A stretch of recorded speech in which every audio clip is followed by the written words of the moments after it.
going through the checkout line at Kmart. Someone called my name. "Hi, Bob."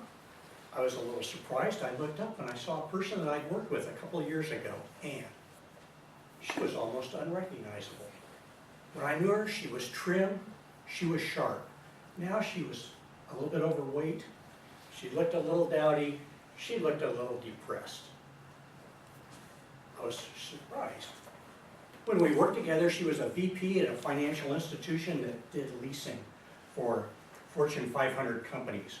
She worked in operations, putting together hundreds of pages of documentation so that every contingency was covered, so that we would get our money back from that Fortune 500 company, no matter what happened to that equipment we were leasing.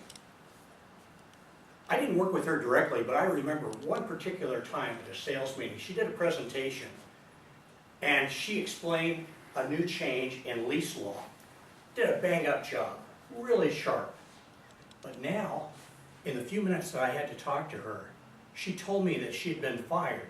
She blamed it all on her boss, Tom. She was bitter, she was angry, she was depressed. Now, if she went out to interview with that type of attitude, would anybody want to talk to her? Would anybody want to hire her? I don't think so. So because of that, she was working as a teller at a bank, and then working at Kmart in the evenings just to make ends meet. I know another lady. Her name is Sherry. As a young newlywed, she was a school teacher. She and her husband had everything to look forward to. But she was driving her automobile, went to sleep at the wheel, had a serious accident, and when she woke up in the hospital, she was mostly paralyzed. Of course, there was a challenge dealing with this for her emotionally and trying to deal with her life. But now that I know her years later, what you see when you see her, she'll be in a wheelchair, kind of like this. She can move her hand a little bit and control her wheelchair to see you. She can't turn her head, so she has to turn the wheelchair, but she can smile.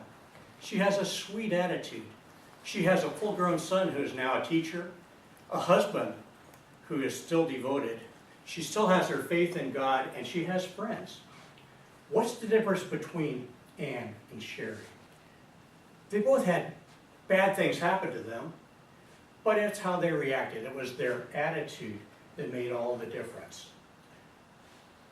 One of my great heroes is a man named Viktor Frankl, and he wrote a book, Man's Search for Meaning, and it's been documented as one of the 10 most influential books in America, even though he was a Vienna. He was from Vienna, and he was a doctor and psychiatrist. And in his book, he tells what it was like as a psychiatrist to be in a concentration camp.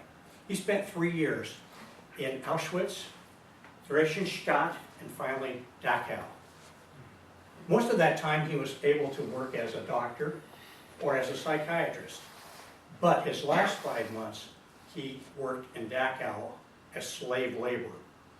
One of the stories he tells in his book was they were getting up very, very early in the morning. It was a winter day, it was cold, they had very poor clothes, terrible shoes, and they were being marched down a road to their work site.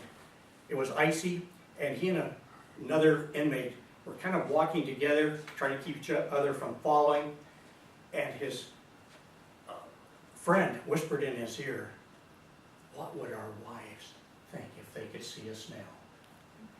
And so instead of thinking about the pain, the cold, the possible death that they faced, they spent that march thinking about their wives. What was the difference? The difference was in their attitude. And his whole philosophy is summed up by his quote, "Everything can be taken from a man but one thing, the last of human freedoms, to choose one's attitude in any given set of circumstances, to choose one's own way." So, fellow Toastmasters, we can choose to be an Ann, to to be bitter, to be angry when bad things happen to us, which they always will in life as time goes on.